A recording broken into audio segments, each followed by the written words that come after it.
दर्शकों, जय श्री राम। मैं रिखभ चंद जैन, भारतीय मतदाता संगठन का संस्थापक।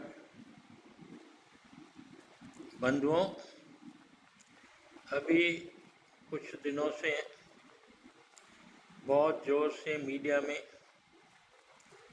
टीवी में, अखबार में, मैगजीनों में, पॉडकास्ट में, सब तरह से राम मंदिर में हुई, अयोध्या के राम मंदिर में चोरी के बारे में बहुत बड़े खबरें छप रही है। लोगों के व्यूज़ आ रहे हैं। राजनीति भी इसके अंदर बहुत बड़े स्केल पर घुस गई है। मेरा आपसे बात करने का उद्देश्य ये नहीं है कि चोरी कैसे हुई और किसने की, क्यों नहीं रोकी गई। ये सब प्रश्न एसआईटी देख रही है,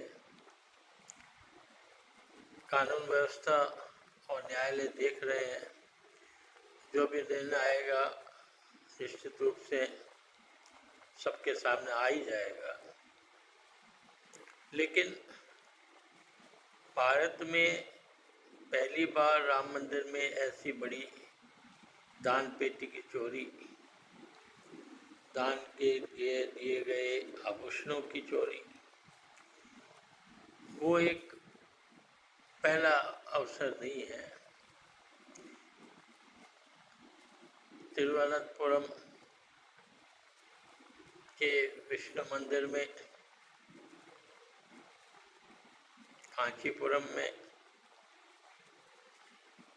और ऐसे अनेक स्थानों में बड़े बड़े अमाउंट की चोरियां कई बार इतिहास में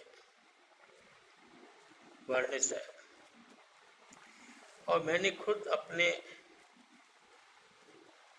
कार्य क्षेत्र में, मंदिर में, स्थानक में, गौशाला में, सार्वजनिक स्थानों में, धर्मशालाओं में इस तरह के काम होते हुए आंखों से देखे हैं। अब एक बात अलग है कि उसका कोई वर्णन बाहर से निकल के आता है, कभी नहीं आता है। यहाँ तक मैंने देखा है कि धर्मशालाओं में या दान कलेक्शन करने वाले एक रसीद देते हैं, वो ऊपर वाली रसीद नहीं दे के कार्बन कॉपी देनी चाहिए,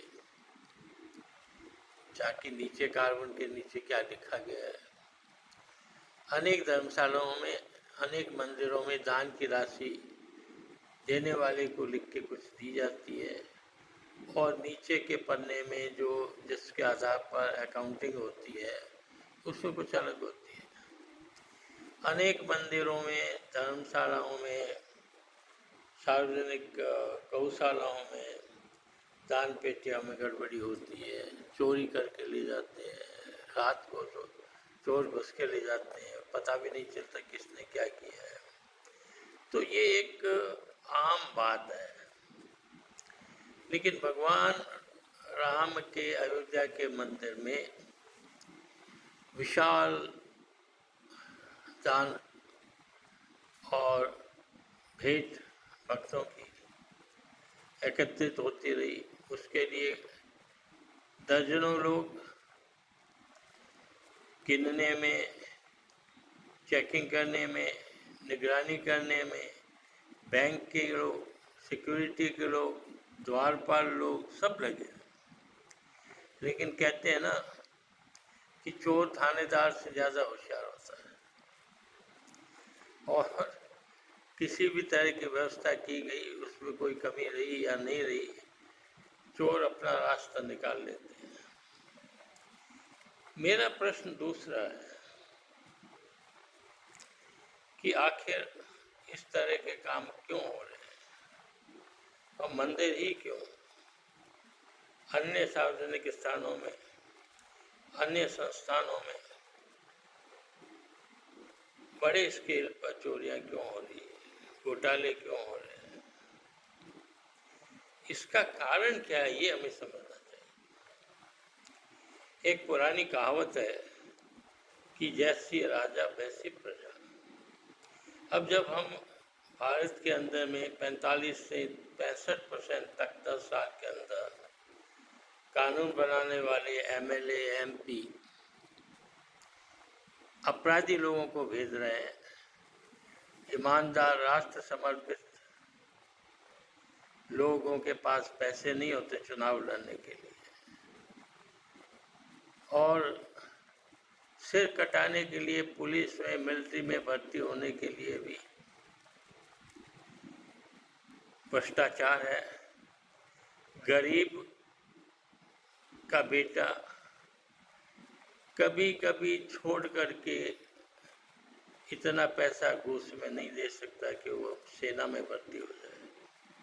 ये जग जाहिर है, मैं नहीं कह रहा हूँ। मेरे अनेक मिलने वालों ने कहा कि बाबूजी मेरे पास तो इतने पैसे नहीं, अब मैं बेटे को कैसे सेना में भेजूँ। मैं तो सेना में था, मेरे पिताजी सेना में थी, लेकिन मैं तो अब नहीं भेज सकता हूँ, इसीलिए और कुछ काम करवाना है। तो ये सब बातें जो आ रही है हमारे संस्कार की वजह से, परिवार के और व्यक्तिगत संस्कारों में जो परिवर्तन आया है भौतिकवाद के साथ में, प्रगति के नाम पर जो मनुष्य के मन में तृष्णा जागी है, संतोष की कमी हुई है, अपनी इच्छाओं को पूर्ति के लिए और चाहिए और चाहिए और कुछ चाहिए, इतना ठीक काफ़ी नहीं है। ये भावना संतोष से हट करके तृष्णा की भावना, यह इनके इन प्रकार मुझे तो ऐसा कुछ करना ही पड़ेगा। पहले लोग घूस लेने वाले को परिवार के लोग, माँ बाप दादा दादी घर में नहीं घुसने देते कि जाओ तुम्हारे घर से बाहर। अब शादी होती तो पूछते ऊपर की कमाई कितनी है। ये जो आप संस्कार का परिवर्तन देख रहे हैं वो क्यों है? ये सामाजिक परिवर्तन है, और इसका मुख्य कारण राजा व प्रजा की जो एक की अनुपालना होती है वो है, और शिक्षा का।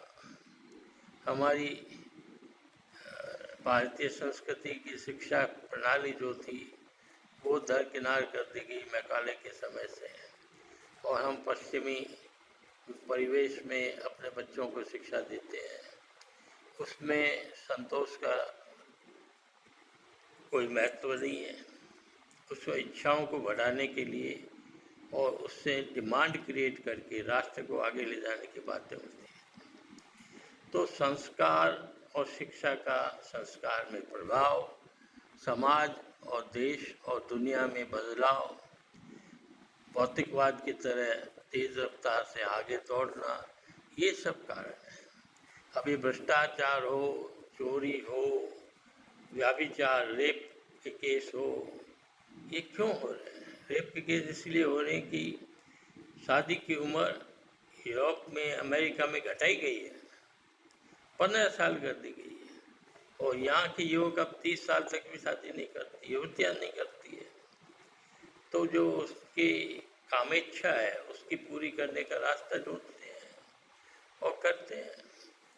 तो ये सामाजिक परिवर्तन की ज़रूरी है, तब इसमें तब्दीली आ सकती है। ऐसे किस्से चाहे चोरी के हो, चाहे व्याभिचार के हो, चाहे घूसखोरी के हो, चाहे स्कैम के हो, हम अपने घरों को सुधारें, अपने परिवार को सुधारें, अपने गांव के लोगों को सुधारें, तो फिर समाज के लोग सुधरेंगे। और जब जनता संस्कारित और अच्छी होगी तभी प्रजा से लोकतंत्र द्वारा चुने गए प्रतिनिधि जो मंत्री बनते हैं, प्रधानमंत्री बनते हैं, सेक्रेटरी बनते हैं, आईएएस आईपीएस बनते हैं, तो वो सब जज बनते हैं, तो वो भी फिर राष्ट्र समर्पित होंगे और नैतिक विषयों पर दृढ़ रहेंगे।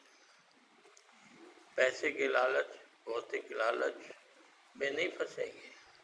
हमें समाज को सुधारना है, शिक्षा प्रणाली को सुधारना है, समाज के अंदर में ऊंचे पदों पर और देश के विधि निर्णायक MP, MLA, जज, ऑफिसर चारित्रवान और संस्कारवान हो। अपराधियों की ऐसी जगहों में कोई स्थान होना ही नहीं चाहिए। दुनिया का मूर्ख से मूर्ख व्यक्ति इस बात को समर्थित करेगा। जय श्री राम। राम की कृपा से दुनिया के सभी तरह के अपराध खत्म हो।